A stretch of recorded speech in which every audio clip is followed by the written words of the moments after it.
नमस्कार, न्यूज के इकलौते फैमिली शो न्यूज की पाठशाला में आप सभी का बहुत स्वागत। मैं हूं सुशांत सिन्हा। ये वो पाठशाला जहां सबकी क्लास लगती है। रोज की तरह सबसे पहले आपको बता देता हूं कि आज पाठशाला में क्या क्या है और कौन कौन सी क्लास लेकर आया हूं। बॉस मोदी का वो काम जिसने G20 में दुनिया को झुका दिया भारत के सामने, आज उसके बारे में आपको बताऊंगा। मोदी ने कहा तो दुनिया को करना पड़ा। भारत के ताकत की इनसाइड स्टोरी आपके लिए लेकर आया हूं। इसके अलावा चीन की चाल फेल हुई, मोदी ने कैसे ड्रैगन की पूंछ में आग लगा दी है, आज वो भी बताऊंगा। पीएम मोदी का वो मुस्लिम दोस्त जो चीन की बैंड बजाएगा, आज उससे मिलवाऊंगा। मोदी, बाइडेन और पूरा यूरोप एक साथ, चीन अकेला पड़ गया है क्या? और फिर वो हिंदू मंदिर जिसकी सनातनी घड़ी का चमत्कार आप देखेंगे तो हैरान रह जाएंगे। ऐसा भूकंप, ऐसी तबाही जो पिछले 60 साल में नहीं देखी गई, उसके बारे में आपको बताऊंगा। दुनिया के सबसे भयानक भूकंप की डरावनी तस्वीरें, और आखिर में मुकेश अंबानी सबको करोड़पति बनाने वाली स्कीम लेकर आए हैं क्या? लेकिन पाठशाला में पहले दिन भर की बड़ी खबरों का रिवीजन, उसके बाद पहला चैनल।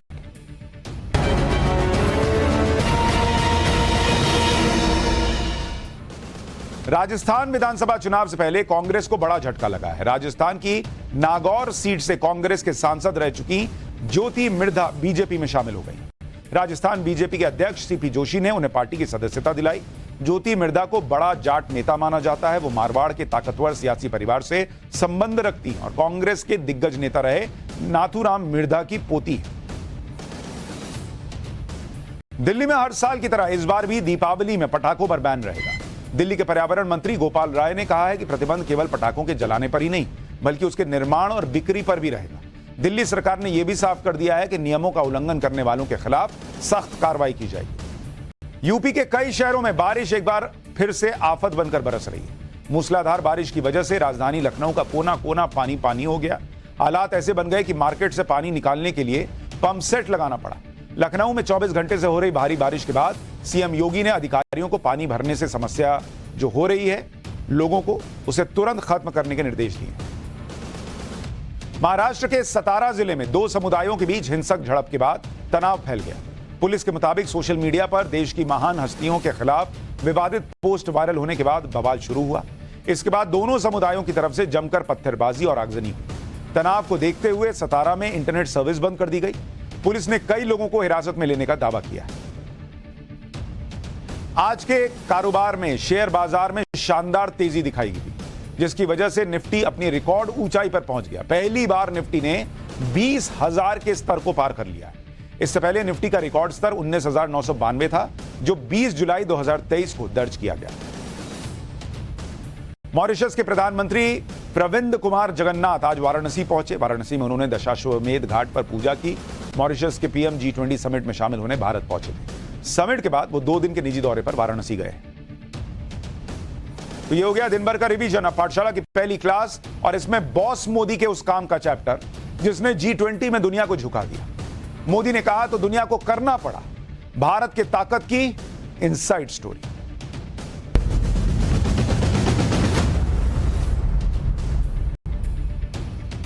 बीते 2 दिनों में आपने देखा होगा कि कैसे प्रधानमंत्री नरेंद्र मोदी ने भारत की ग्लोबल ब्रांडिंग, कैसे प्रधानमंत्री नरेंद्र मोदी ने भारत की ग्लोबल ताकत दिखाई, कैसे G20 के इतने शानदार आयोजन से भारत का दुनिया भर में नाम हुआ। लेकिन दूसरी तरफ विपक्ष का यह हाल था कि वो इसमें लगे हुए थे कि कैसे इस पूरे आयोजन में नेगेटिविटी फैलाई जाए। वो शादी ब्याह में घर में आने वाले फूफा नहीं होते जिनका एक ही काम है, पूरा परिवार नाच रहा है, खुश है कि घर में कुछ अच्छा हो रहा है, लेकिन वो फूफा नहीं होते जो बैठे रहते हैं कि यहां देखो, यहां चाय का कप छोड़ के कोई चला गया है। अरे पूरे घर में जश्न मन रहा है, आपको चाय का एक कप पड़ा हुआ है, उसकी दिख रही है, अब पड़ रही है, दिख रही है, तो थोड़ी देर रुक जाइए, शादी हो जाएगी तो अपने आप सब घर साफ हो ही जाएगा, और नहीं तो आप ही उठा के रख दीजिए। यानी एक तरफ पॉजिटिव सोच है जो दुनिया में भारत का नाम बढ़ाने में लगी है, और दूसरी तरफ नेगेटिव सोच है जो सिर्फ यह दिखाने में जुटी है कि कैसे भारत में सब कुछ बर्बाद हो रहा है। आज इन दोनों सोच पर आपको डिटेल में जानकारी दूंगा, लेकिन पहले यह देख लीजिए कि प्रधानमंत्री नरेंद्र मोदी ने पिछले 2 दिन में वो काम कैसे करके दिखा दिया जो अब तक दुनिया का कोई नेता नहीं कर पाया। G20 का ऐसा सफल आयोजन पहले कभी हुआ ही नहीं भाई, क्योंकि जो देश एक दूसरे के कट्टर दुश्मन थे, आज वो सब खुश है, कोई किसी बात से नाराज नहीं है। मतलब परिवार में नहीं होता कि एक शादी हो रही है और फलाने पटना वाली मौसी आई हैं और मुजफ्फरपुर वाले जो है चाचा आए हैं और उनके परिवार की नहीं बनती, तो कुछ ना कुछ जो है बिगड़ता है। लेकिन ये एक ऐसा आयोजन था जिसमें सब खुश होके गए, सब नाच के गए, कोई किसी बात से नाराज नहीं है, सब एक पेज पर हैं और सब नरेंद्र मोदी की कूटनीति के कायल होकर गए। आज उन लोगों को मुंहतोड़ जवाब मिल गया जो बोलते थे कि अरे नरेंद्र मोदी को ग्लोबल डिप्लोमेसी की कोई समझ ही नहीं है। भाई उनके हिसाब से तो इस आदमी को कोई समझ नहीं, लेकिन आज उनकी समझ की दुनिया कायल हो रही। सच तो यह है कि ग्लोबल डिप्लोमेसी में तो प्रधानमंत्री नरेंद्र मोदी जैसा कोई दूर दूर तक दिख भी नहीं रहा है, क्योंकि G20 से जो साझा बयान जारी हुआ वो भारत की कूटनीतिक जीत और बढ़ते वैश्विक प्रभाव को दिखाता है। कई लोग ये कह रहे थे कि G20 में रूस के राष्ट्रपति पुतिन और चीन के राष्ट्रपति जिनपिंग नहीं आ रहे हैं, इसलिए G20 का आयोजन फीका पड़ गया। उन्हें दुनिया भर में G20 की जबरदस्त चर्चा से जवाब मिल गया। आज हम एक एक डिटेल आपको बताएंगे कि कैसे नरेंद्र मोदी ने जो सोचा वो हुआ और नरेंद्र मोदी ने जो कहा वो दुनिया को मानना पड़ा। क्योंकि आप खुद देखिए, यूक्रेन युद्ध को लेकर पश्चिमी देशों रूस और चीन के बीच जो 1.5 साल से भयंकर टकराव चल रहा है, भाई अमेरिका झुकने को तैयार नहीं, नेटो देश मानने को तैयार नहीं, इधर रूस मानने को तैयार नहीं, और उस टकराव के बीच G20 में ऐसा बयान निकलवा लेना जिसकी सब तारीफ करें, मतलब रूस भी करा, अरे वाह मोदी जी क्या कर दिया, उधर अमेरिका के जो बाइडेन जो है वो कह रहे हैं मोदी जी गजब कर दिया। यह दुनिया में भारत की ताकत को दिखाता है। यह ग्लोबल कूटनीति में भारत की बड़ी जीत है, क्योंकि इस बात को समझिए कि यह जो हो रहा है G20 के डिक्लेरेशन से अमेरिका यूरोप दोनों खुश है, उनका दुश्मन रूस भी गदगद है। G20 के डिक्लेरेशन में यूक्रेन युद्ध का जिक्र है, लेकिन रूस का नाम कहीं नहीं आया बॉस। 6-7 पैराग्राफ में रूस और यूक्रेन युद्ध का जिक्र है, लेकिन यूक्रेन का नाम तो है, लेकिन रूस का कहीं नाम नहीं आया। अब बताइए, ये कोई कर सकता था? नरेंद्र मोदी ने करके दिखा दिया।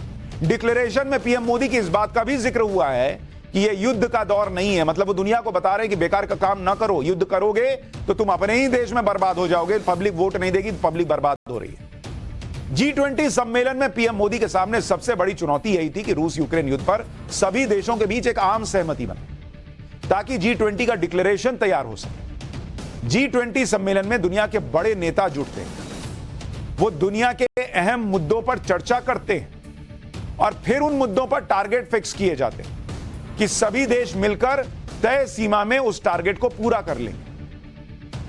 इन्हीं टारगेट की फाइनल लिस्ट को डिक्लेरेशन डॉक्यूमेंट कहा जाता है, जो लिखित में होता है और उस पर सब देशों के साइन होते हैं। जिन देशों के सिग्नेचर डिक्लेरेशन में होते हैं उन पर डिक्लेरेशन के टारगेट को पूरा करने की बाध्यता रहती है। इस बार G20 की अध्यक्षता भारत के पास थी, इसलिए डिक्लेरेशन को फाइनल करने और डिक्लेरेशन पर सभी की सहमति बनाने का जिम्मा भारत के ऊपर था। और आपको यह जानना चाहिए कि डिक्लेरेशन को बनाना बहुत कठिन बात नहीं है, और बनाने को तो बन जाएगा, लेकिन उस पर आम सहमति बनाना बहुत कठिन होता है।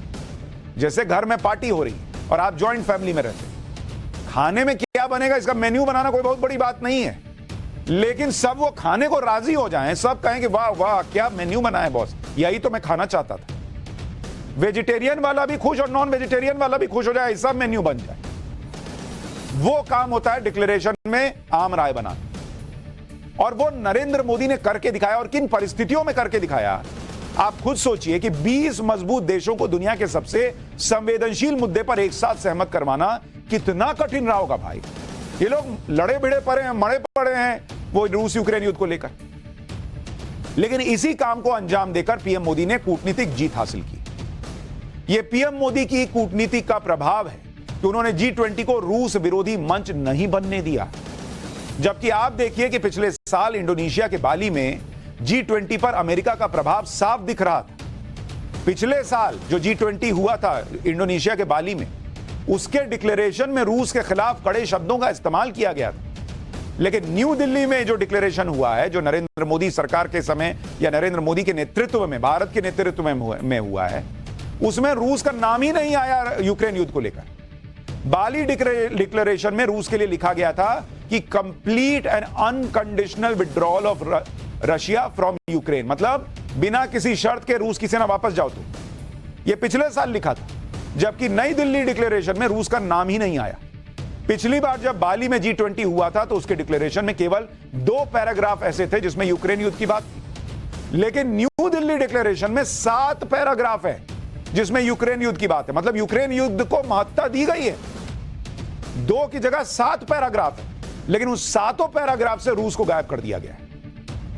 यानी बाली में रूस के खिलाफ कड़े शब्दों का इस्तेमाल किया गया था, लेकिन रूस के धुर विरोधी अमेरिका और यूरोप से भी पीएम मोदी ने अपनी बात मनवा ली और रूस के खिलाफ एक शब्द उन्हें नहीं कहने दिया।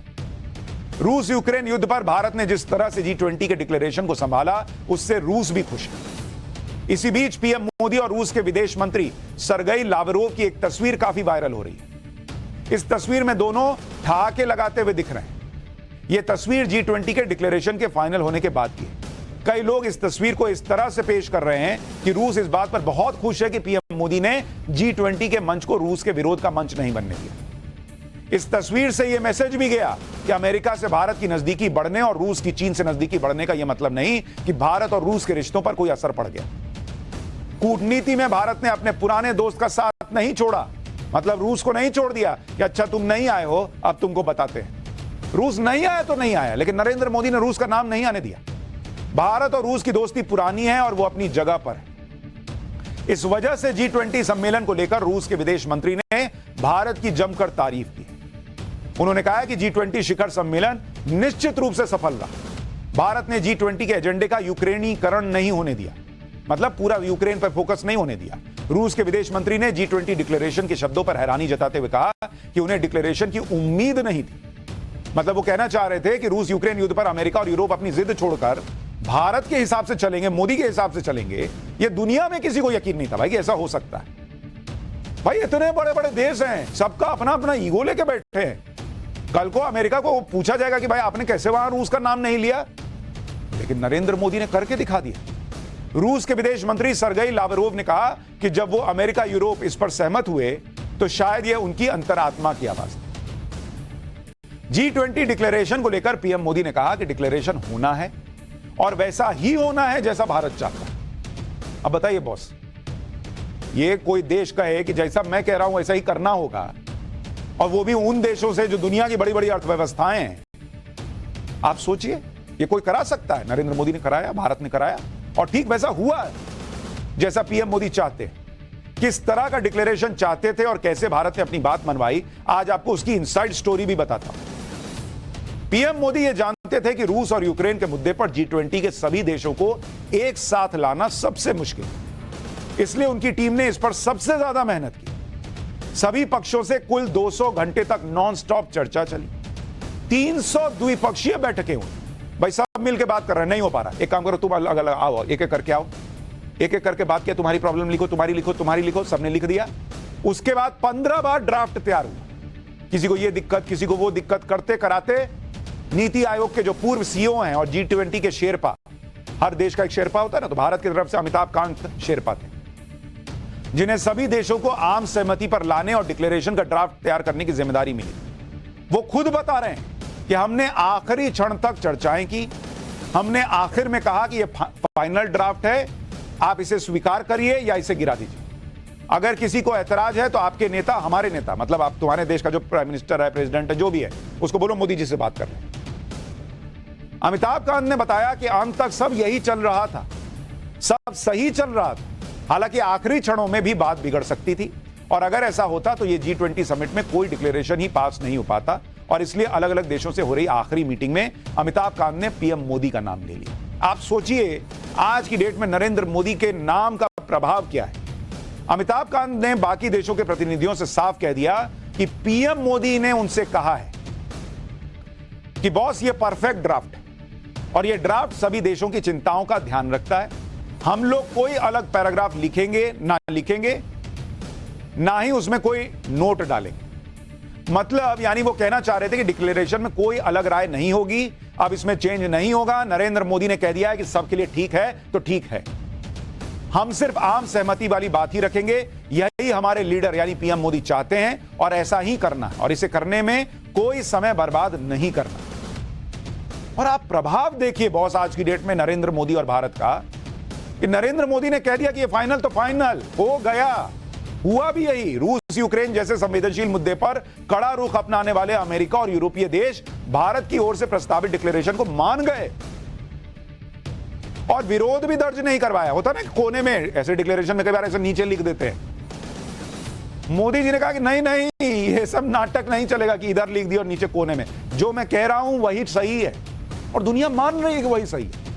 और इसलिए G20 समिट के पहले ही दिन डिक्लेरेशन को अडॉप्ट कर लिया, जिसका ऐलान पीएम मोदी ने किया। सुनिए एक बार उस लम्हे को, देखिए कैसे तालियां बजी।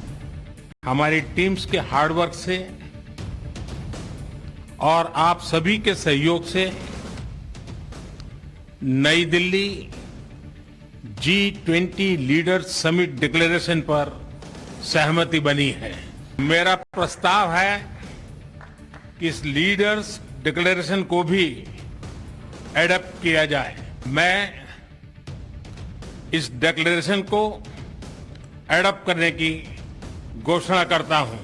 इस अवसर पर मैं हमारे मंत्रीगण, शेरपा और सभी अधिकारियों का हृदय से अभिनंदन करता हूं, जिन्होंने अथाक परिश्रम करके इसे सार्थक किया है।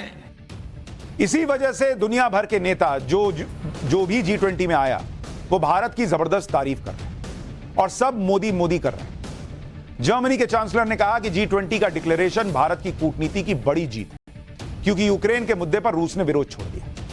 जापान के प्रधानमंत्री ने कहा कि G20 में पीएम मोदी ने जबरदस्त नेतृत्व दिखाया और G20 के मुद्दों के लिए पीएम मोदी की तारीफ की उन्होंने। ब्रिटेन के प्रधानमंत्री ऋषि सुनक ने G20 के आयोजन को ऐतिहासिक बताया और इसके लिए पीएम मोदी का धन्यवाद किया। जो बाइडेन ने कहा कि ग्लोबल इकोनॉमी मुश्किल में है, क्लाइमेट क्राइसिस है, आपसी मतभेद हैं, लेकिन G20 ने साबित किया कि सबसे कठिन मुद्दों पर भी वो समाधान निकालने के काबिल है। ब्राजील के राष्ट्रपति लूला डी सिल्वा ने कहा कि भारत ने G20 का ऐसा जबरदस्त आयोजन करके कमाल ही कर दिया बॉस। बांग्लादेश की पीएम शेख हसीना ने कहा कि ग्लोबल साउथ की आवाज बनने के लिए पीएम मोदी का धन्यवाद। कनाडा के प्रधानमंत्री जस्टिन ट्रूडो ने कहा कि पीएम मोदी ने हमें जोड़ा ताकि वन फ्यूचर पर चर्चा कर सकें, यह बहुत अहम। आईएमएफ की deputy managing director Gita Gopinath ने G20 को सफल बताया और कहा कि भारत के one earth, one family, one future ने मैसेज दिया है दुनिया को और इससे दुनिया जुड़ी। वर्ल्ड बैंक के चीफ अजय बांगा ने कहा कि भारत की G20 प्रेसिडेंसी ने दुनिया के लिए रास्ता तय कर दिया है। भारत ने जो रास्ता दिखाया है उसी पर G20 के अगले अध्यक्ष देश काम करेंगे। मतलब बॉस नाम लीजिए, हर आदमी मोदी मोदी कर रहा है, हर आदमी भारत भारत कर रहा है। और अभी आपको बताऊंगा कि अपने यहां का विपक्ष क्या कर रहा है, तो आप माथा पीट लीजिएगा कि बॉस क्या ही आदमी है ये लोग विपक्ष वाले। लेकिन प्रधानमंत्री नरेंद्र मोदी की इतनी तारीफ इसलिए हो रही है क्योंकि पूरी दुनिया अब से पहले सिर्फ युद्ध खेल रही थी। जहां भी ग्लोबल समिट होता था सिर्फ युद्ध की बात हो जाती थी, सब एक दूसरे को कोस लेते थे, घर चले जाते थे। लेकिन दिल्ली G20 से प्रधानमंत्री नरेंद्र मोदी ने पूरा गेम पलट दिया। यह भारत और प्रधानमंत्री नरेंद्र मोदी की कूटनीति की कामयाबी है कि भारत को आज दुनिया में बढ़ती खाइयों को मिटाने वाला देश कहा जा रहा है। भाई पूरी दुनिया मान रही है कि अगर कोई सबको साथ ला सकता है तो वो एक नाम है नरेंद्र मोदी का। युद्ध में फंसी दुनिया का ध्यान प्रधानमंत्री नरेंद्र मोदी ने अर्थव्यवस्था की तरफ खींचा। बोला कि भाई तुम लोग लड़ रहे हो, पैसा जेब में रहेगा तब ना लड़ोगे, जेब में पैसा खत्म हो रहा है तुम्हारे। भारत ने G20 में एक दूसरे के खिलाफ बयानबाजी रोककर युद्ध भड़कने से रोका है। ये लोग जो कहते थे कि भाई नरेंद्र मोदी ही युद्ध रुकवा सकते हैं, अब दिख ना रहा है कि कैसे नरेंद्र मोदी क्या कर सकते हैं। दुनिया भर में मीडिया में क्या चला वो भी सुनिए, आपको पता चल जाएगा कि G20 के जरिए भारत ने कैसे दुनिया को अपनी धमक दिखाई। अमेरिकी अखबार वॉशिंगटन पोस्ट ने लिखा कि G20 समिट से पहले इसके घोषणा पत्र के शब्दों पर सहमति नहीं बन रही थी। कई एक्सपर्ट आशंका जता रहे थे कि साझा बयान जारी करवाना बहुत मुश्किल होगा, लेकिन सम्मेलन के पहले दिन ही नई दिल्ली घोषणा पत्र जारी हो गया। घोषणा पत्र पर भारत सबसे साइन करवाने में सफल रहा। यह भारत की कूटनीति की कामयाबी और भारत के बढ़ते प्रभाव को दिखाता है। अमेरिकी न्यूज चैनल CNN ने लिखा कि G20 का घोषणा पत्र प्रधानमंत्री नरेंद्र मोदी के लिए पासा पलटने जैसा था, क्योंकि यूक्रेन युद्ध एक जटिल मुद्दा है और इसे लेकर पश्चिमी देशों और रूस चीन के बीच बड़े मतभेद हैं। फिर भी घोषणा पत्र जारी होना और इसमें अमेरिका और पश्चिमी देशों के नरम रुख को दिखाना, यह बड़ी बात है। न्यूयॉर्क टाइम्स, अच्छा ये सब ऐसे हैं जो इंडिया को घेरने का कोई मौका नहीं छोड़ते, नरेंद्र मोदी को घेरने का कोई मौका नहीं छोड़ते, पर उनसे भी मजबूर होकर उनको लिखना पड़ रहा है। भाई कितना छुपाएंगे। वो लिख रहा है न्यूयॉर्क टाइम्स कि आमतौर पर यूक्रेन के मुद्दे पर अमेरिका और पश्चिमी देशों की जो बयानबाजी होती है वो दिल्ली में G20 के सम्मेलन के दौरान नहीं दिखी। G20 सम्मेलन में अमेरिका और पश्चिमी देशों का रुख नरम था। इस दौरान बाइडेन ने अपना ज्यादातर टाइम प्रधानमंत्री नरेंद्र मोदी के साथ अमेरिका के संबंधों को मजबूत करने पर फोकस किया। ब्रिटिश अखबार द गार्डियन ने लिखा कि G20 का घोषणा पत्र भारत की बड़ी जीत का प्रतीक है, क्योंकि G20 के पिछले मंत्री स्तर की बातचीत में कई मुद्दे बड़े जटिल रहे और इन पर सहमति नहीं बन पाई। लेकिन प्रधानमंत्री नरेंद्र मोदी ने दिखा दिया कि वो G20 सम्मेलन में इस तरह के वैश्विक विभाजन को पाट सकते हैं। ऑस्ट्रेलिया के सिडनी मॉर्निंग हेराल्ड ने लिखा कि G20 सम्मेलन के जरिए प्रधानमंत्री नरेंद्र मोदी ने भारत की ग्लोबल इमेज को चमका दिया है और G20 का फोकस सिर्फ यूक्रेन से या यूक्रेन युद्ध से हटाकर दुनिया भर में व्यापार बढ़ाने, बुनियादी ढांचे में निवेश करने और क्लाइमेट चेंज की तरफ फिर से लगा दिया है। अमेरिका के NBC न्यूज ने लिखा कि दुनिया के अमीर और विकसित देशों के बीच भारत ने अपने बढ़ते इकोनॉमिकल और जियोपॉलिटिकल प्रभाव को दिखाया। भारत दुनिया के सबसे बड़े लोकतंत्र और अमेरिका का सहयोगी है और भारत ने खुद को पश्चिम और रूस के बीच मध्यस्थ के तौर पर पेश किया। भारत कम्युनिस्ट चीन की बढ़ती महत्वाकांक्षाओं का काउंटर करने के लिए बहुत अहम है।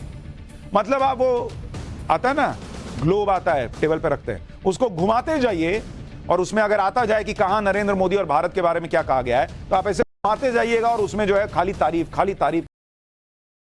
खाली अपना विपक्ष छोड़ दीजिएगा। उसमें आएगा ना इंडिया आएगा तो उसमें विपक्ष का देखिएगा तो विपक्ष खाली कोस रहा होगा, गाली दे रहा होगा, और उधर एक चीन वाला जो है वो पॉपकॉर्न बना हुआ है। अभी उस पर आऊंगा। प्रधानमंत्री नरेंद्र मोदी की सबसे बड़ी कामयाबी यह भी है कि G20 अब G20 नहीं बल्कि G21 बन गया। इसमें अफ्रीकन यूनियन को जोड़ लिया गया। अफ्रीकन यूनियन को G20 का स्थायी सदस्य बना दिया गया और यह अफ्रीका के देशों के साथ भारत के लिए भी बड़ी कामयाबी है। प्रधानमंत्री नरेंद्र मोदी ने G20 के मंच से अफ्रीकन यूनियन के अध्यक्ष को G20 के स्थायी सदस्य के तौर पर जगह देने का ऐलान किया। प्रधानमंत्री नरेंद्र मोदी के इस ऐलान के बाद दुनिया भर के नेताओं की तालियां बजने लगी और यह बहुत भावुक कर देने वाला पल था।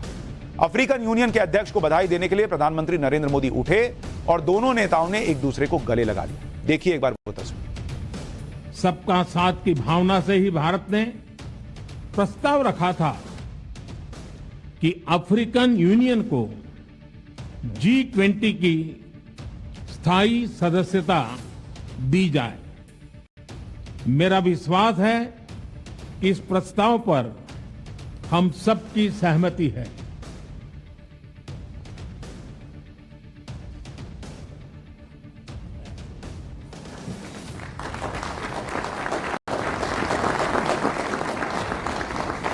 अफ्रीकी यूनियन को G20 की सदस्यता दिलाने में भारत की अहम भूमिका है और यह अफ्रीका में चीन के दबदबे से निपटने की कूटनीति भी है, क्योंकि अफ्रीका में चीन ने बहुत पैसा डाल रखा है। अफ्रीका के कई देश चीन के कर्ज में फंसे हुए हैं। अब भारत अफ्रीका के इन देशों की हर तरीके से मदद कर रहा है और वहां पर इंफ्रास्ट्रक्चर विकसित करने में लगा है। इसलिए कई बार प्रधानमंत्री नरेंद्र मोदी अफ्रीका के देशों की यात्राएं कर चुके हैं। और देखिए अफ्रीकन कंट्रीज को भी दिखेगा कि चीन पैसा देता है तो कैसे खून चूस लेता है और भारत मदद करता है तो कैसे दोस्ती के नाम पे मदद करता है। भाई अफ्रीकन यूनियन के देश वैश्विक मुद्दों पर भारत का साथ भी देते रहे। अब भारत के पास अच्छा मौका है कि वो अफ्रीका में चीन के दबदबे को कम कर सके, क्योंकि अफ्रीकन यूनियन के बारे में आपको जानना चाहिए। ये कोई मामूली बात नहीं है जो नरेंद्र मोदी ने करके दिखाया है कि नहीं भाई G20 में अफ्रीकन यूनियन को भी लेकर आओ। जिस अफ्रीकन यूनियन की बात हो रही है, अफ्रीकन यूनियन, इस अफ्रीकन यूनियन के बारे में आपको सुनना चाहिए, जानना चाहिए। इसमें अफ्रीका के 55 देश हैं भाई, 55 देश, और दुनिया की आबादी का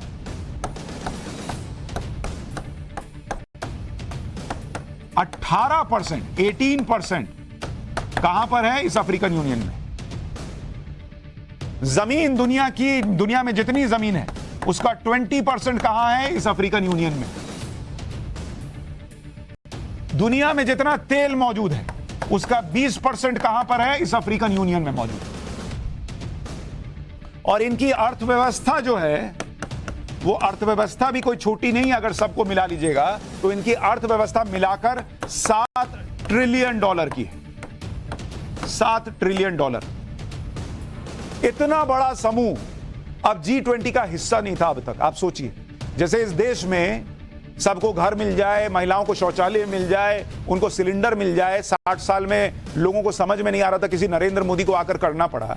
वैसे ही इतने साल में G20 वालों को समझ में नहीं आ रहा था कि इतने सारे देश हैं, इनको लेना चाहिए साथ में। प्रधानमंत्री नरेंद्र मोदी की कोशिश से अफ्रीकन यूनियन अब G20 का हिस्सा बन गया और इसलिए पूरे अफ्रीका में पीएम मोदी की ही बात हो रही है।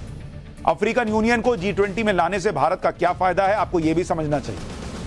पहली बात तो यह है कि अफ्रीका के देशों में चीन का एकाधिकार खत्म हो जाएगा। दूसरी बात यह, अफ्रीका के देशों का भारत पर भरोसा और बढ़ेगा। तीसरी बात, अफ्रीका के देशों से भारत को हर मंच पर समर्थन मिलेगा। चौथी बात, अफ्रीका में निवेश की बहुत संभावना है, चीन को टक्कर मिलेगी। पांचवा पॉइंट, अफ्रीका के प्राकृतिक संसाधनों का फायदा भारत को मिलेगा। छठी बात, अफ्रीका भारत के लिए तेल के स्रोत का विकल्प बन सकेगा। अफ्रीकन यूनियन को G20 का हिस्सा बनाने के लिए पीएम मोदी ने कैसे काम किया, आपको यह सुनना चाहिए। इतना आसान यह भी नहीं था। नवंबर 2022 में बाली में G20 की बैठक चल रही थी। अफ्रीकी देश सेनेगल के राष्ट्रपति ने पीएम मोदी से अपील की कि G20 में अफ्रीकी देशों को भी शामिल किया जाए। इसके लिए पीएम मोदी को उनकी मदद करनी चाहिए। पीएम मोदी ने वादा किया कि वो ऐसा जरूर करेंगे। पीएम मोदी जून 2023 में अफ्रीकी देशों से कह चुके थे कि वो G20 में अपनी परमानेंट सदस्यता के लिए भारत को लेटर लिखें। इसी साल अगस्त 2023 में दक्षिण अफ्रीका के जोहान्सबर्ग में ब्रिक्स सम्मेलन चल रहा था। वहां पर अफ्रीकी देश सेनेगल के राष्ट्रपति एक बार फिर पीएम मोदी से मिले और कहा कि मोदी जी, आपके वादे का असर तो हो रहा है, लग रहा है। पीएम मोदी ने यहीं पर अफ्रीकन यूनियन को G20 में लाने का प्रस्ताव रखा था और फिर G20 सम्मेलन में अफ्रीकन यूनियन G20 का हिस्सा बन गया। पीएम मोदी अफ्रीका को लेकर कितने गंभीर हैं, इस बात को इस चीज से समझा जा सकता है कि पिछले 9 साल में पीएम मोदी खुद 10 अफ्रीकी देशों में जा चुके हैं और मोदी सरकार के मंत्री अफ्रीका के सभी देशों का दौरा कर चुके हैं। स्थायी सदस्यता मिलने पर अफ्रीकन यूनियन के राष्ट्रपति ने कहा कि जब पीएम मोदी ने मुझे गले लगाया तो मैं बहुत इमोशनल हो गया और लगभग रोने ही वाला था। यही नहीं, वो आगे बढ़ते हुए ये भी कहते हैं कि भारत एक सुपर पावर है और वो चीन से आगे निकल चुका है। अफ्रीकन यूनियन को G20 में शामिल करवाने पर अमेरिकी राष्ट्रपति जो बाइडेन ने भी पीएम मोदी की तारीफ की। जो बाइडेन ने कहा कि अफ्रीकी यूनियन के अहम पार्टनर हैं, पीएम मोदी हमें साथ लाए हैं और हमें साथ बनाए रखा। हमें यह याद दिलाया कि हमारे पास चुनौतियों से लड़ने की क्षमता है। इसके अलावा भी G20 के मंच पर भारत को कई मोर्चों पर कामयाबी मिली। जैसे G20 के दौरान पीएम मोदी ने ग्लोबल बायोफ्यूल्स अलायंस का भी ऐलान किया। 19 देश और 12 अंतर्राष्ट्रीय संस्थाओं ने इस अलायंस से जुड़ने पर सहमति जताई। भारत, ब्राजील और अमेरिका इस अलायंस के फाउंडिंग मेंबर बने। बायोफ्यूल पेट्रोल डीजल का विकल्प है और यह भारत के लिए इसलिए जरूरी है क्योंकि भारत दुनिया का तीसरा सबसे बड़ा तेल खरीदार देश है। भारत अपनी जरूरत का 85% तेल बाहर से खरीदता है, जिसमें करोड़ों डॉलर खर्च होते हैं। ग्लोबल बायोफ्यूल्स अलायंस से क्या होगा, अब यह समझिए। इस अलायंस से दुनिया के 19 देश और 12 अंतर्राष्ट्रीय संस्थाएं जुड़ गई। इन देशों में बायोफ्यूल के सबसे बड़े उत्पादक और उपभोक्ता दोनों शामिल हैं। इस अलायंस से बायोफ्यूल को बढ़ावा देने वाली साझेदारी और बढ़ेगी। इसमें बायोफ्यूल के लिए एक दूसरे को टेक्नोलॉजी ट्रांसफर की भी बात है। बायोफ्यूल का मार्केट भारत में पिछले 6 साल में 22% की दर से बढ़ रहा है। बायोफ्यूल पर भारत फोकस कर रहा है। यहां पर प्लांट और रिफाइनरी लग रही है। टारगेट यह है कि 2025 तक सभी देश पेट्रोल में 20% एथेनॉल मिक्स करने लगेंगे। भारत अभी 11% एथेनॉल मिक्स कर रहा है, कई जगह 20% मिक्सिंग हो रही है। बायोफ्यूल की 20% मिक्सिंग से तेल की खरीद पर भारत का सालाना 33,000 करोड़ रुपया बचेगा। बायोफ्यूल मिक्सिंग से पिछले 8 साल में भारतीय किसानों को 40,000 करोड़ का फायदा हो चुका है। मैंने पाठशाला में आपको बताया था कैसे अब 100% बायोफ्यूल वाली कारें भी आ रही हैं। और यह फायदा इसलिए हुआ क्योंकि बायोफ्यूल गन्ने जैसी फसल से तैयार हो रहा है और गन्ने की मांग बढ़ने और पेमेंट समय पर होने से भारत के किसान फायदे में। अब जब बायोफ्यूल अलायंस बना है तो भारत के किसानों के लिए बायोफ्यूल का मार्केट और खुल जाएगा। अनुमान है कि अगले 3 साल में 41 लाख करोड़ रुपए का कारोबार सिर्फ बायोफ्यूल अलायंस से हो जाएगा। हम आपको लगातार पाठशाला में बताते रहे कि बायोफ्यूल का खर्चा पेट्रोल डीजल के खर्चे से करीब 40 रुपए से 60 रुपए प्रति लीटर सस्ता है। यानी आपका भी फायदा होगा और दूसरा किसान बम बम, किसान अलग मोदी मोदी करेगा। एक तरफ जब G20 हो रहा था तो देश की सबसे बड़ी विपक्षी पार्टी पूरी तरह से नेगेटिव बात करने लगी और ऐसा माहौल बनाने लगे कि G20 में सब खराब हो रहा है, कुछ अच्छा हो ही नहीं रहा। जैसे जिस वक्त G20 हो रहा था और दुनिया भर के नेता दिल्ली में जुटे थे और G20 की सफलता को सुनिश्चित कर रहे थे, उस वक्त राहुल गांधी यूरोप में बैठकर क्या कह रहे थे कि मोदी सरकार हमारे गरीब लोगों और जानवरों को छिपा रही है, अपने मेहमानों से भारत की हकीकत छिपाने की जरूरत नहीं है। इसके बाद राहुल गांधी हिंदू मुसलमान करने लगे और कहा कि बीजेपी जो कहती है उसका हिंदू धर्म से कोई लेना देना नहीं है और बीजेपी हिंदू राष्ट्रवादी नहीं है, वो किसी भी कीमत पर सत्ता हासिल करना चाहते हैं। राहुल गांधी ने भारत नाम को लेकर भी सरकार पर निशाना साधा, कहा कि सरकार उनके इंडिया गठबंधन के नाम से चिढ़ गई है और इस वजह से देश का नाम बदलना चाहते हैं। राहुल गांधी अल्पसंख्यकों पर कहने लगे कि भारत में अल्पसंख्यक असहाय महसूस कर रहे हैं, ये शर्म की बात है, इसे ठीक करने की जरूरत है। मतलब यहां मोदी मोदी और दुनिया में भारत भारत हो रहा है, राहुल गांधी दूसरे देश में जाकर ये सब कह रहे हैं। एक बार राहुल गांधी को भी सुन ही लीजिए। Certainly there is an increase in discrimination and in violence in India, and of course minorities are under attack, but so are many other communities. Dalit communities, tribal communities, lower caste communities are also under attack. Rahul Gandhi को सुन लिया ना। दूसरी तरफ राहुल गांधी की बहन और कांग्रेस महासचिव प्रियंका वाड्रा भी नकारात्मक बातें करने लगी। G20 के आयोजन के दौरान बारिश हुई और कहीं पानी भर गया हल्का सा, तो ऐसा माहौल बना दिए जैसे उन्हें यह बात अच्छी लग रही थी कि भारत में के इतने अहम आयोजन के दौरान बारिश रोड़ा डाल दी। प्रियंका वाड्रा बारिश आने और पानी भरने को पीएम मोदी के अहंकार से जोड़ने लगी। एक बार उनको भी सुन लीजिए। आज सुबह तो मैंने देखा कि इनके G20 जब हो रहा था तो बारिश आई और सारा जितना भी वो जहां पे वो G20 की मीटिंग रख रहे हैं उसमें सारा पानी फैल गया है। मेरे मन में एक बात आई कि शायद जो हमारे देशवासी डर के मारे कह नहीं पा रहे, भगवान ने कह दिया कि अपना अहंकार कम करो, अपना अहंकार कम करो। इस देश ने तुम्हें बनाया है, इस देश ने नेता बनाया है, इस देश को आगे रखो, इस देश की जनता को सर्वोपरि बनाओ। कांग्रेस की हालत देखिए कि कांग्रेस ममता बनर्जी पर निशाना साध रही। कांग्रेस नेता अधीर रंजन चौधरी ने कह दिया कि ममता बनर्जी को G20 के डिनर में शामिल नहीं होना चाहिए, इससे इंडिया गठबंधन कमजोर होगा। जबकि खुद कांग्रेस के मुख्यमंत्री G20 के डिनर में शामिल हुए। ये बढ़िया भैया, आपके मुख्यमंत्री जाएंगे, हिमाचल प्रदेश के कांग्रेसी ना मुख्यमंत्री हैं सुखविंदर जी, ये देखिए मोदी जी उनको पकड़ के बात कर रहे हैं। सुखविंदर सुक्खू क्यों गए? इंडिया गठबंधन तब कमजोर नहीं पड़ रहा है, वो गए थे डिनर में। सुखविंदर सिंह को, सुक्खू को पीएम मोदी के साथ तस्वीर भी उनकी सामने आई। कांग्रेस को ममता बनर्जी से दिक्कत है, लेकिन खुद कांग्रेस के मुख्यमंत्री G20 के डिनर में जा रहे हैं तो उससे दिक्कत नहीं है। लेकिन इतना अंदर खलबली मची हुई थी कि अरे यहां पानी लग गया, अरे वहां डांस में कौन सा गाना बज गया, अरे पुराना पोस्टर डाल के दिखा दो कि मोदी जी अपने आप को बड़ा दिखा रहे हैं, आए बाएं साएं कुछ भी करो, लेकिन बस इस वक्त जो है एकदम छलबली नहीं मच जाती। परिवार में एक कुछ अच्छा हो रहा हो तो एक फैमिली ऐसी होती है जिसको आग लगी रहती है, अरे कितना बढ़िया पंडाल लग गया है, ओहो लड़का अच्छा मिल गया है, ओहो गाड़ी अच्छी मिल गई है, अरे यार ये तो आयोजन अच्छा हो रहा है, खाना भी बढ़िया बन गया है, कुछ करो एकदम रायता फैला दो। कांग्रेस पार्टी और विपक्ष का यही हाल हो रखा है। भारत का नाम हो रहा है, भारत में कुछ अच्छा हो रहा है, इन लोगों से बर्दाश्त ही नहीं हो रहा है। G20 के आयोजन को लेकर कांग्रेस ये भी आरोप लगा रही थी कि मल्लिकार्जुन खड़गे और सोनिया गांधी को नहीं बुलाया, जबकि आप देखिए कि पीएम मोदी ने मुख्यमंत्रियों को आमंत्रित किया, जिसमें कांग्रेस के मुख्यमंत्री, इंडिया गठबंधन के मुख्यमंत्री सब थे। दुनिया के नेताओं को उनसे अच्छी तरह से मिलवाया भी। अब क्यों बुलाया जाएगा सोनिया गांधी को भाई, क्यों बुलाया जाएगा मल्लिकार्जुन खड़गे को, जब किसी के पार्टी के अध्यक्ष को नहीं बुलाया? नड्डा जी नजर आ रहे हैं कहीं? नड्डा जी को बुलाया है क्या कि बीजेपी का अध्यक्ष नड्डा आ जाओ? अमित शाह दिख रहे हैं क्या? बाद में भले अमित शाह आ गए होंगे, मिनिस्टर हैं इसलिए, लेकिन शुरू में कहीं पर आपने जब आयोजन हो रहा था G20 वाला, उसमें अमित शाह को देखा था? डिनर में बुला लिया क्योंकि भैया आना है तो मिनिस्टर है। मुख्यमंत्री कोई हो, इंडिया का हो, गठबंधन का हो, एनडीए का हो, सबको बुलाया, लेकिन चले जा रहा है। बॉस ऐसा करके आप लोग अपने पैर पे कुल्हाड़ी मारते हैं। जब पब्लिक तक खुश है कि G20 में कुछ अच्छा हो रहा है, यहां चंद्रयान चांद पर पहुंचा तो दिक्कत, उसमें नेहरू जी का चैप्टर ले आए। यहां G20 में ऐतिहासिक हो गया, दुनिया कर रही है वाह भारत, इसमें दिक्कत।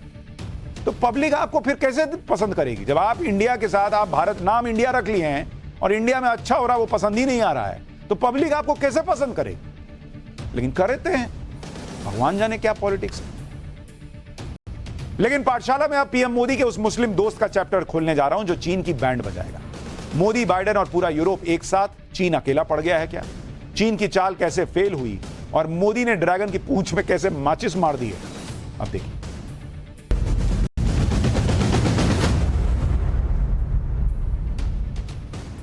दिल्ली में हुए G20 समिट की अगर सबसे बड़ी उपलब्धि की बात की जाए तो वो India middle east Europe economic corridor है। ये वो ऐतिहासिक कॉरिडोर है जिससे चीन तिलमिलाया हुआ है। इस कॉरिडोर के जरिए भारत ने वर्ल्ड ऑर्डर में लंबी छलांग लगाई।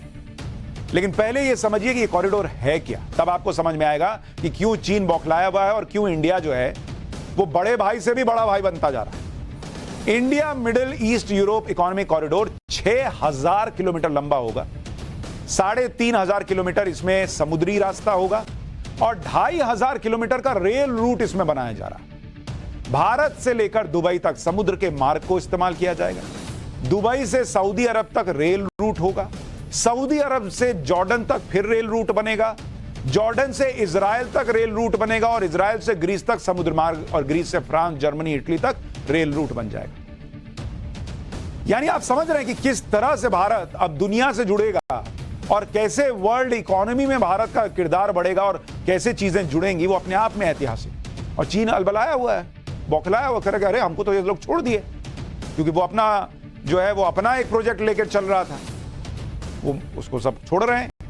India middle east Europe economic corridor कितना महत्वपूर्ण है ये आपको बताऊंगा, लेकिन पहले सुनिए कि इस कॉरिडोर की घोषणा के वक्त पीएम मोदी और अमेरिकी राष्ट्रपति जो बाइडेन ने क्या। आने वाले समय में यह भारत, पश्चिम एशिया और यूरोप के बीच इकोनॉमिक इंटीग्रेशन का प्रभावी माध्यम होगा। यह पूरे विश्व में कनेक्टिविटी और विकास को सस्टेनेबल दिशा प्रदान करेगा। मैं हिज एक्सेलेंसी राष्ट्रपति Biden, his royal highness crown prince and prime minister Mohammed bin Salman, his royal highness राष्ट्रपति Sheikh Mohammed bin Zayed, his excellency राष्ट्रपति Macron, his excellency chancellor Scholz, her excellency प्रधानमंत्री Meloni और her excellency president von der Leyen, इन सबको इस initiative के लिए मैं बहुत बहुत बधाई देता हूं। Well, ladies and gentlemen, thank you, all my colleagues. This is, someone once said in a similar domestic action that was positive, this is a big deal. This is a real big deal. And today I'm proud to announce that we've finalized a historic agreement for a new India, Middle East, Europe economic corridor. As a key part of this corridor, we're going to invest in ships and rail that extends extends from India all the way to Europe, connected by the UAE, Saudi Arabia, Jordan, and Israel. Bridging ports across 2 continents, unlocking endless opportunities, including making it far easier to trade, export clean energy, expand access to reliable, clean electricity, lay cables that will connect communities and secure a stable internet. India middle east Europe economic corridor का मकसद क्या है वो बताता हूं, फिर इससे भारत का क्या फायदा होगा वो भी बताऊंगा। कॉरिडोर के लिए भारत, अमेरिका, यूएई, सऊदी अरब, फ्रांस, जर्मनी, इटली और यूरोपियन यूनियन ने मेमोरेंडम ऑफ अंडरस्टैंडिंग यानी एमओयू साइन किया है। एमओयू के मुताबिक भारत को यूएई से जोड़ने वाला ईस्ट कॉरिडोर और अरब देशों को यूरोप से जोड़ने वाला नॉर्थ कॉरिडोर बनाया जाएगा। India middle east Europe economic corridor IMEEC के जरिए भारत की सीधी पहुंच यूरोप तक हो जाएगी। एशिया, मिडिल ईस्ट और यूरोप को रेल और सी रूट के जरिए जोड़ा जाएगा। एक्सपोर्ट, इंपोर्ट, इंफ्रास्ट्रक्चर का विकास, समुद्र के नीचे कम्युनिकेशन लाइन बिछाना, एनर्जी ग्रिड तैयार करना और क्लीन एनर्जी को बढ़ावा देना इसका मकसद है।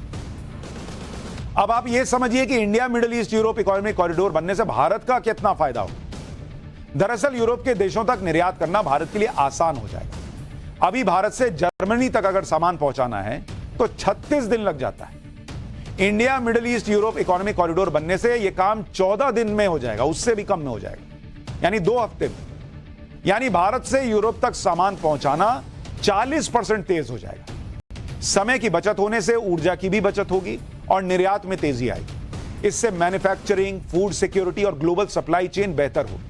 प्रोजेक्ट में शामिल देश अगले 60 दिनों में कॉरिडोर का ब्लूप्रिंट तैयार कर लेंगे। इस दौरान ट्रांजिट रूट, कोऑर्डिनेशन और तकनीकी पहलुओं पर चर्चा हो जाएगी। मतलब अगर आसान शब्दों में बात करें तो इस कॉरिडोर के जरिए निर्यात के बिजी रूट को बाईपास करते हुए सीधे यूरोप तक भारत अपना सामान पहुंचा सकता है, और यही बात चीन को परेशान कर रही है, जो इस कॉरिडोर के ऐलान से जला भुना बैठा है। क्योंकि अगर आप देखेंगे G20 के सफल आयोजन और India middle east Europe economic corridor के ऐलान पर चीन कैसी कैसी बातें कर रहा है। चीन के सरकारी अखबार ग्लोबल टाइम्स ने लिखा है कि India middle east Europe economic corridor का मकसद मिडिल ईस्ट में चीन को अलग थलग करना है। तुम बिल्कुल सही समझे भाई, लेकिन इसका कोई नतीजा नहीं निकलने वाला। ये तुम बिल्कुल गलत बोले भाई। इस तरह की परियोजनाओं की विश्वसनीयता संदेह के घेरे में, तुम संदेह के घेरे में हो भाई। अमेरिका ने पहले भी अन्य देशों के साथ इस तरह के प्रोजेक्ट शुरू किए थे, लेकिन मिडिल ईस्ट में चीन को अलग थलग करने में वो कभी कामयाब नहीं हुआ। तुम तो बैठे ही अलग थलग हो भाई। इस प्रोजेक्ट के जरिए चीन के बेल्ट एंड रोड इनिशिएटिव को काउंटर करने की कोशिश की जा रही है, लेकिन चीन सालों से BRI पर काम कर रहा है और चीन को रोक पाना अमेरिका के लिए मुश्किल। तुमने ठीक कहा, तुम सालों से काम ही कर रहे हो, कर कुछ नहीं पाए। India middle east Europe economic corridor से अगर चीन इतना परेशान हो रहा है तो उसकी वजह भी, क्योंकि जिस BRI पर चीन ने अरबों डॉलर खर्च कर दिए उससे चीन को वो फायदा नहीं हो रहा जिसकी उसे उम्मीद जिनपिंग कर रहे थे। आप खुद देखिए कि चीन ने जो one belt one road project launch किया और उससे कई देश जुड़े, उन पर कर्ज का बोझ बढ़ गया है। बेल्ट एंड रोड इनिशिएटिव जिसे BRI कहा जाता है, उससे जुड़े कई देशों का चीन से व्यापार घाटा बढ़ गया है और इन देशों को उम्मीद थी कि इन्हें चीन की मार्केट तक आसान पहुंच मिल जाएगी, लेकिन ऐसा नहीं हुआ। श्रीलंका भी चीन के BRI प्रोजेक्ट में फंस गया और उस पर चीन का कर्ज बढ़ता जा रहा है। पिछले 3 साल में BRI से जुड़े लोन की वजह से चीन को 6.5 लाख करोड़ का नुकसान हुआ। मतलब ये वैसे प्रोजेक्ट हैं जैसे घर बनाने वाला प्रोजेक्ट नहीं होता है, आपने घर खरीद लिया, बिल्डर बना ही नहीं पा रहा है, आपका अलग नुकसान, बिल्डर का अलग नुकसान। चीन वही बिल्डर है, सपना बेच दिया कि BRI बना रहे, सब नोट छापेंगे, सबका पैसा डुबा दिया। जब साल 2013 में चीन ने BRI की शुरुआत की थी तो 150 देशों ने इससे जुड़ने के लिए हामी भर दी। 10 साल बाद चीन बीजिंग में BRI की तीसरी बैठक करने जा रहा है तो सिर्फ 90 देशों ने इसमें शामिल होने की हामी भरी। इन 90 देशों में भी कितने देश मिलकर काम करेंगे अभी तक फाइनल नहीं, क्योंकि पाकिस्तान, श्रीलंका जैसे कई देश हैं जिन पर करीब 32 लाख करोड़ रुपए का तो कर्ज है। बहुत से ऐसे देश हैं जो अब चीन के इस प्रोजेक्ट से जुड़ना नहीं चाहते। इन देशों को चीन की डेट ट्रैप नीति समझ में आ गई, मतलब कर्जे में फंसाओ और उसके बाद इनको पकड़े रहो। चीन के इस प्रोजेक्ट की वजह से कई देशों में भ्रष्टाचार, स्कैंडल, पब्लिक प्रोटेस्ट और पर्यावरण पर खतरा, लेबर लॉज के उल्लंघन के मामले बढ़ गए। कई देशों को डर है कि BRI के जरिए चीन कहीं उनकी जासूसी करना ना शुरू कर दे। G20 की बैठक के दौरान ही ब्रिटेन के PM ऋषि सुनक ने साफ साफ क्या कह दिया वो भी आपको बताता हूं कि मतलब ये नहीं चल पाएगा। यानी दुनिया को यह समझ आ गया है कि बेल्ट एंड रोड इनिशिएटिव के जरिए चीन देशों को अपने कर्ज के जाल में फंसा रहा है। कई देश इस प्रोजेक्ट से हट रहे हैं, जिनमें इटली भी शामिल है। इटली यूरोप का इकलौता देश है जो चीन के BRI प्रोजेक्ट से जुड़ा हुआ था, लेकिन अब इटली ने चीन को झटका देने का मन बना लिया। G20 समिट के दौरान ही इटली की PM जॉर्जिया मेलोनी ने चीन के प्रधानमंत्री से सीधा सीधा कह दिया कि हाल के सालों में कुछ यूरोपियन देश हैं जो चीन के BRI का हिस्सा नहीं है, इसके बावजूद इन देशों के चीन के संबंध इटली से बेहतर। मेलोनी ने कहा कि मुद्दा यह है कि BRI पर हम जो भी फैसला लेंगे उसे छोड़कर ऐसी पार्टनरशिप की गारंटी कैसे दी जाए जो दोनों ही पक्षों के लिए फायदेमंद। हालांकि इटली BRI से बाहर होगा या नहीं इस पर अभी कोई फैसला नहीं हुआ, लेकिन इटली जिस मकसद से BRI में शामिल हुआ था वो तो पूरा ही नहीं हो पा रहा है।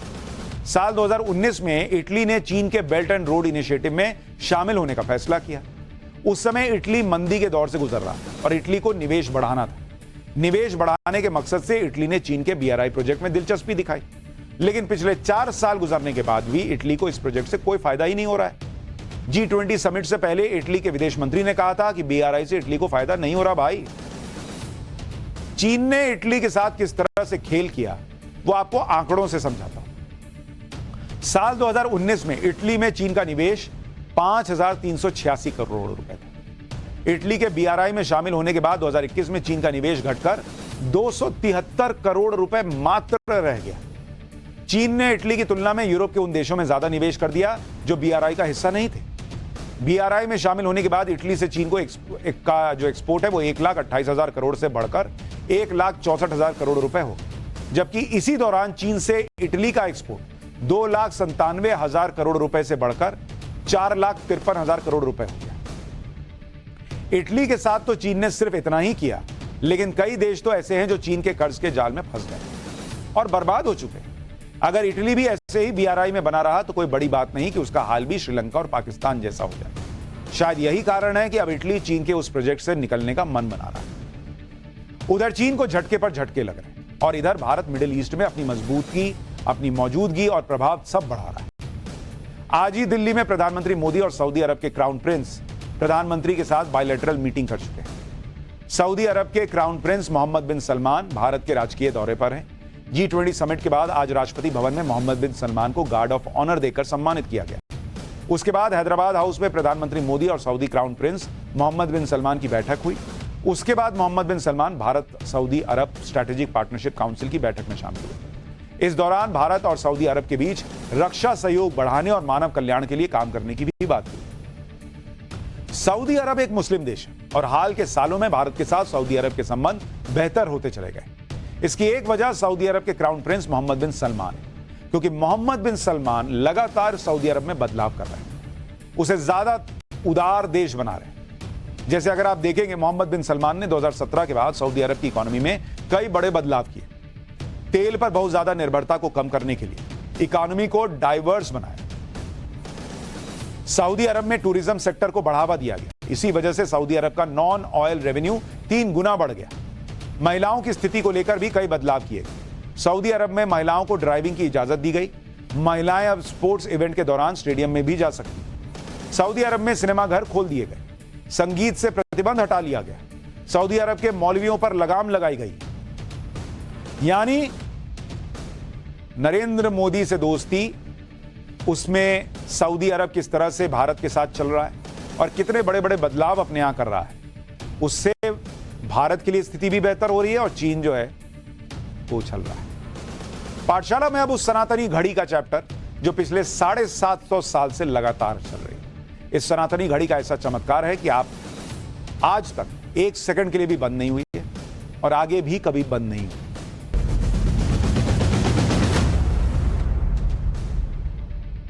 प्रधानमंत्री मोदी ने G20 समिट में पूरी दुनिया को भारत की बढ़ती आर्थिक शक्ति के साथ साथ सनातन की आध्यात्मिक शक्ति को भी दिखाया है। भारत मंडपम के जिस हिस्से में पीएम G20 में आए मेहमानों का स्वागत कर रहे थे, तब पूरी दुनिया का फोकस बैकग्राउंड में लगे कोणार्क सूर्य चक्र पर भी था। ये पीछे देख रहे हैं, ये कोणार्क का सूर्य चक्र है। इसे कोणार्क सूर्य घड़ी भी कहते हैं, जो पिछले 750 साल से बिल्कुल सही टाइम बता रही है। पत्थर से बने ये घड़ी भारत के सनातन सांस्कृतिक और शिल्पकारी का अद्भुत नमूना है। जब G20 के मेहमानों ने कोणार्क सूर्य घड़ी के बारे में पूछा तो पीएम मोदी ने उन्हें इसके बारे में बताया। इसे देखकर आपके मन में भी ये सवाल उठ आ रहा होगा कि इस घड़ी में ऐसी कौन सी टेक्नोलॉजी लगी हुई है, ये आज भी बिल्कुल सटीक टाइम बता रही है। पीएम मोदी ने इसको क्यों दुनिया को दिखाया, आज मैं आपको इस घड़ी के बारे में डिटेल में बताता हूं। ये कैसे बिना रुके सही टाइम बता रही है, उस समय से बता रही है जब घड़ी होती भी नहीं थी। सबसे बड़ी बात यह भी कि इस सनातनी घड़ी से सही समय के अलावा महीने और साल की गणना भी की जा सकती है। दरअसल ओडिशा में एक छोटा सा शहर है जिसका नाम है कोणार्क। यह शहर अपने सूर्य मंदिर के लिए पूरी दुनिया में प्रसिद्ध है, इसलिए यूनेस्को ने इसे वर्ल्ड हेरिटेज साइट घोषित किया है। कोणार्क शब्द कोण और अर्क से मिलकर बना है। कोण यानी कोना, किनारा, और अर्क का अर्थ होता है सूर्य। इसका मतलब है सूर्य का किनारा।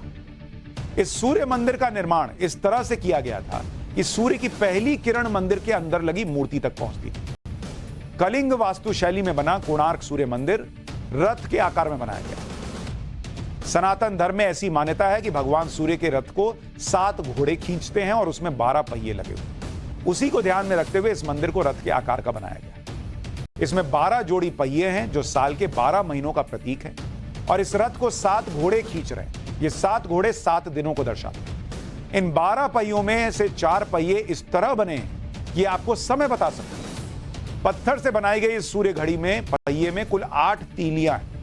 हर एक तीली एक पहर यानी 3 घंटे को दिखाती है। इस तरह से 8 तीलियां मिलकर 24 घंटे को दिखाती हैं। इन तीलियों पर जब सूर्य की किरणें पड़ती हैं तो उसकी छाया को देखकर समय बताया जाता है, इसलिए इन पहियों को सूर्य घड़ी कहा जाता है। इन 12 पहियों को बनाने में करीब 12 साल का समय लगा था। लेकिन आप टेक्नोलॉजी सोचिए, उस जमाने में यह किया गया। इस मंदिर का निर्माण करीब 850 साल पहले 1255 ईस्वी में गंगा राजवंश के राजा नरसिम्हदेव प्रथम ने करवाया। कोणार्क के सूर्य मंदिर के 12 चक्र भारतीय ज्योतिष शास्त्र की 12 राशियों को भी दिखाते हैं, इसलिए इस चक्र को धर्म चक्र भी कहा जाता है। अब इस मंदिर से जुड़ी कुछ और रहस्यमयी बातों के बारे में भी सुनिए। ऐसा कहा जाता है कि इस मंदिर के ऊपरी और निचले हिस्से में बड़े बड़े चुंबक लगाए गए। इसकी वजह से मंदिर बीच में एक मैग्नेटिक फील्ड तैयार हो जाता है। इससे भगवान सूर्य की एक मूर्ति हवा में लटकती दिखाई देती है। दरअसल इस मूर्ति के पत्थर में आयरन एलिमेंट की बात सामने आई। मंदिर के शिखर में 51 टन यानी 51,000 किलो के वजन वाला बड़ा चुंबक और लगाया गया था। इस चुंबक की वजह से मंदिर के पास समंदर में गुजरते पानी के जहाजों को बहुत दिक्कत आती थी, क्योंकि बहुत तेज मैग्नेटिक फील्ड से जहाजों का कंपास काम करना बंद कर देता था। बाद में पुर्तगाली यात्री इस मंदिर को तोड़वाकर इससे ये चुंबक और मूर्ति को अपने साथ ले गए। 1508 में अफगान सुल्तान सुलेमान कर्रानी ने उड़ीसा पर आक्रमण के दौरान इस सूर्य मंदिर को भी बहुत नुकसान पहुंचाया। ओडिशा की सांस्कृतिक धरोहर के बारे में बताने के लिए भारत सरकार ने कोणार्क पहियों को पुराने 10 रुपए और 20 रुपए के नोट पर भी छापा। लेकिन G20 समिट में पीएम मोदी ने इसे दिखाकर पूरी दुनिया को भारत की सनातन परंपरा से जोड़ दिया और उससे परिचय करा दिया। क्योंकि हर आदमी पूछ रहा था कि ये पीछे क्या लगा हुआ है, तो वो पीछे क्या लगा है तो बता रहे थे, तो सबका मुंह खुला रह जाता था। हाँ, ऐसा भारत की सनातन संस्कृति में ऐसे बहुत से मंदिर हैं जिनके बारे में आपको बताया ही नहीं गया। इन मंदिरों को सनातनी शक्ति और शिल्पकारी को देखकर कोई भी हैरान रह जाता है। जैसे छत्तीसगढ़ के दंतेवाड़ा में 800 साल पुराना ऐसा शिवलिंग दिखता है जिसे 360 डिग्री पर चारों दिशाओं में घुमाया जा सकता है। देखिए, यह शिवलिंग घूम जाता है भाई। और आमतौर पर शिवलिंग उत्तर मुखी बनाए जाते हैं, जिन्हें शिवलिंग पर चढ़ा हुआ जल जिससे उत्तर दिशा की तरफ गिरता है। सिर्फ उज्जैन के महाकाल का शिवलिंग एकमात्र ऐसा शिवलिंग है जो दक्षिण मुखी है। लेकिन छत्तीसगढ़ के बत्तीसा मंदिर का शिवलिंग त्रिरथ शैली में बनाया गया है, जिसे चारों दिशाओं में घुमाया जा सकता है। इस मंदिर को 11वीं शताब्दी में नागवंशीय राजा सोमेश्वर देव ने बनवाया। तब से अब तक यह शिवलिंग चारों दिशाओं में घूम रहा है। हैरानी तो इस बात की है कि यह शिवलिंग जिस पत्थर पर टिका हुआ है वो पिछले 800 साल से घिसा नहीं, इसमें कोई रुकावट नहीं आई। जबकि आप कितने ही बड़े किसी सामान्य पत्थर को घुमाएंगे तो बहुत ताकत और टाइम लगता है, लेकिन इसे आसानी से घुमाया जा सकता है। इस मंदिर को छत्तीसगढ़ सरकार ने ऐतिहासिक स्थल मानते हुए साल 2003 में इसका पुनर्निर्माण करवाया था, ताकि देश भर के लोग इस सनातन शक्ति को देख सकें। इसी तरह आंध्र प्रदेश में लेपाक्षी मंदिर है, जिसमें मंदिर एक पिलर हवा में लटका हुआ दिखाई देता है। इस मंदिर में कुल 70 खंभे हैं, जिसमें से एक खंभा बीच हवा में लटका हुआ है। हैरानी की बात यह है कि पिछले सैकड़ों सालों से यह पिलर गिरा नहीं है और हवा में ऐसे ही लटका हुआ है। इसके पीछे क्या विज्ञान है ये कोई सटीक तरीके से नहीं बता पाता। धरती से इस पिलर के बीच में करीब आधा इंच का गैप है, इसलिए यहां आने वाले लोग खंभे के नीचे से कपड़ा निकालते हैं ताकि यह भरोसा हो जाए कि इस पिलर के बीच वाकई कोई गैप है। ऐसा कहा जाता है कि 1924 में एक ब्रिटिश इंजीनियर हैमिल्टन ने इस रहस्य का पता लगाने के लिए पिलर को हिलाने की कोशिश की, लेकिन ऐसा करते समय 10 और पिलर साथ में हिलने लगे। तब अंग्रेज इंजीनियर ने मंदिर के गिरने के डर से इसे रोक दिया, और तब यह बात सामने आई कि मंदिर का पिलर किसी भूकंप या दूसरी घटना की वजह से हवा में नहीं लटका है, बल्कि इसे बनाया ही इस तकनीक से गया है कि हवा में लटका हुआ दिखाई दे। इस मंदिर का निर्माण 16वीं सदी में विजयनगर के राजा के 2 सेवक ने करवाया था। हालांकि पौराणिक मान्यता है कि इस मंदिर को ऋषि अगस्त्य ने बनवाया था। पाठशाला में अब फैक्ट चेक की क्लास। आपने देखा होगा सोशल मीडिया पर रिलायंस इंडस्ट्रीज के चेयरमैन मुकेश अंबानी का एक वीडियो वायरल हो रहा है। इस वीडियो के जरिए दावा किया जा रहा है कि मुकेश अंबानी सबको करोड़पति बनाने वाली स्कीम लेकर आए। वायरल हो रहे वीडियो में मुकेश अंबानी ये कहते हुए भी सुनाई दे रहे हैं कि वो लोग भारत के लोगों के लिए महत्वपूर्ण घोषणा कर रहे हैं। इसके बाद मुकेश अंबानी एक इन्वेस्टमेंट प्रोजेक्ट के बारे में बोलते हैं और ये दावा करते हुए सुनाई देते हैं कि इस प्रोजेक्ट में किसी तरह का रिस्क नहीं है। वीडियो में मुकेश अंबानी सोना अग्रवाल नाम की महिला को इस प्रोजेक्ट का हेड बनाने की बात कहते हुए सुनाई देते हैं और उनके टेलीग्राम से जुड़े अपना पैसा इन्वेस्ट करने की बात करते हैं। खबर मुकेश अंबानी से जुड़ी है, इसमें लोगों को के लिए कहा जा रहा है, इसलिए हमने इस खबर का फैक्ट चेक किया। हमारी रिसर्च में पता चला कि मुकेश अंबानी इस तरह की कोई स्कीम लेकर ही नहीं आए, ना ही उन्होंने इस तरह की किसी स्कीम का समर्थन किया है। सोशल मीडिया पर मुकेश अंबानी का जो वीडियो वायरल हो रहा है वो डीप फेक है, यानी एआई की आर्टिफिशियल इंटेलिजेंस की मदद से तैयार किया गया एक झूठा वीडियो है, जिसमें मुकेश अंबानी सच में बोल भी नहीं रहे। ये एआई से बना हुआ वीडियो है। इस वीडियो में मुकेश अंबानी की आवाज है ही नहीं, और जिस वीडियो का इस्तेमाल किया गया है वो भी 2017 में हुई रिलायंस इंडस्ट्रीज की 40वीं एजीएम का है, यानी करीब 6 साल पुराना। और वीडियो में जिस महिला की तस्वीर मुकेश अंबानी के साथ दिखाई गई है वो भी फर्जी है। यानी आपके पास भी ऐसे कोई स्कीम का ऑफर आए तो फंसिएगा मत, ये गलत खबर है।